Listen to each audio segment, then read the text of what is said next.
আরো একটি কোশ্চেন আমরা ফেস করি যে আমরা কিভাবে বুঝবো সার্বিয়ার যে ওয়ার্ক পারমিটে আপনি আমার জন্য কোম্পানি থেকে এনেছেন সেটি কি সঠিক কিনা, সেটি কি জেনুইন কোম্পানি থেকে এসেছে কিনা। অবশ্যই এটি চেক করানোর সুযোগ আছে।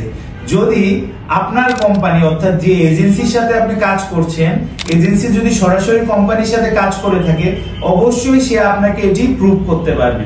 এক্ষেত্রে সে আপনাকে ডকুমেন্টের সোর্স চেক করতে পারবে, এমপ্লয়ার যে আপনার নিয়োগপত্রটি দিয়েছে সার্বিয়াতে তার থেকে একটি কনফার্মেশন এনে দিতে পারবে, অথবা সে যেই মাধ্যমে ওয়ার্ক পারমিটটি এসেছে থ্রু মেল অথবা থ্রু হোয়াটসঅ্যাপ, এটি কি অথেন্টিক কিনা সেটিও চেক করার মাধ্যমে আপনার ওয়ার্ক পারমিটটি সঠিক কিনা এবং পিপিজেডটি সঠিক সোর্স থেকে এসেছে কিনা সেটি আপনার এজেন্সি প্রুভ করতে পারবে। আমাদের কোম্পানি গ্লোবাল ভিসা নেটওয়ার্ক সাধারণত এই ধরনের তথ্য ক্লায়েন্টকে সর্বদাই প্রোভাইড করে, কারণ আমরা সর্বদাই ট্রান্সপারেন্ট থাকতে চাই।